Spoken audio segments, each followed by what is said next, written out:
এই দুধ এমন একটা খাবার, এটা খেয়ে হজম করতে পারলে আজীবন বেঁচে যাবে। নিউট্রিশনের যে ইনগ্রেডিয়েন্টস আছে 6টা, পুষ্টি উপাদান 6টাই আছে দুধে। এজন্য আল্লাহ রাসূল সাল্লাল্লাহু আলাইহি ওয়াসাল্লাম দুধ বড্ড পছন্দ করতেন, আর বলতেন আলাইকুম বি আলবানিল বাকার, তোমরা গরুর দুধ খেও, ফা ইন্নাহা তুরাম্মু মিনাল আশজার, কেননা গরুর দুধ এটা ঘাস লতা পাতার নির্যাস। গরু কি খায়? ফাস্ট ফুড খায় না? গরু বার্গার খায় না? ফ্রেঞ্চ ফ্রাইজ খায় না? টিক্কা খায় না? চিকেন কাবাব? গরু কি খায়? এই ঘাস খাবেন, মানে শাকসবজি খাবেন। গরু ঘাস খায়, এজন্য গরুর পেট থেকে দুধ বের করে দেয় কে? আলাইকুম বি আলবানিল বাকার, তোমরা গরুর দুধ খেও। কত বড় ডাক্তার ছিলেন বিশ্বনবী মুহাম্মদ সাল্লাল্লাহু, এমন বিশ্বস্ত নবী, যেটা খাইতে বলছে ওইটা খাইলে ডাইরেক্ট অ্যাকশন।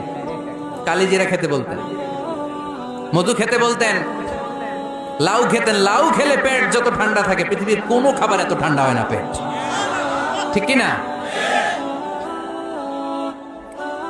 এজন্য বিশ্বনবী বলছেন আলাইকুম বি আলবানিল বাকার, গরুর দুধ খাবা, ফা ইন্নাহা তুরাম্মু মিনাল আশজার, কেননা ঘাস পাতা খেয়ে গরুর ভেতরে আল্লাহ ঘাস পাতার মাধ্যমে দুধ বানায়।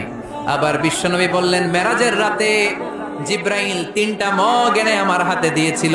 এক মগের মধ্যে ছিল পানি, আরেক মগের মধ্যে ছিল মদ, আরেকটা মগের মধ্যে ছিল দুধ। 3টা দিয়ে আমার টেস্টিং শুরু করে দিছে, টেস্টিং করতেছে। বিশ্বনবী ধরেন তো কোনটা ধরবেন? বিশ্বনবী দুধেরটা ধরলেন, কোন সুবহানাল্লাহ। সাইয়েদনা জিব্রাইল বললেন আখাসতাল ফিতরা, নবী আপনি যেমন ধরছেন তেমন, আপনি যেমন, আপনার স্বভাব যেমন, নিয়েছেনও তেমন। এজন্য দুধ খাবেন, বাচ্চাদেরকে দুধ খাওয়াবেন। অনেক মায়েরা বাচ্চাদেরকে বুকের দুধ খাওয়াতে চায় না, ডানু খাওয়ায়, ল্যাকটোজেন খাওয়ায়, সিরালাক খাওয়ায় না। আমার মায়েরা, আমার সম্মানিত বোনেরা, বাচ্চাদেরকে দুধ খাওয়াবেন। ওয়াল ওয়ালিদাতু ইরদি'না আওলাদাহুন্না হাওলাইন, 2 বছর খাওয়াবেন, কামিলাইন, পরিপূর্ণ।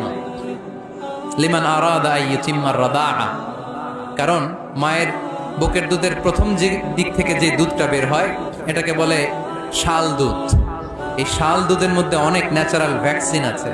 ডাক্তাররা বলেছে বাচ্চাদের ব্রেইন, হাড্ডি শক্ত হওয়া, মেমোরি শার্প হওয়া, উদ্যম আর উজ্জীবিত হওয়ার জন্য, সজীব আচরণের হওয়ার জন্য মায়ের বুকের দুধটা খুবই জরুরি। এটা অবশ্যই খাওয়াবে। আর এই মায়ের বুকের দুধের ভেতরে আল্লাহ বাচ্চার জন্য প্রথম টিকাটা ফ্রি দিয়ে দিছে।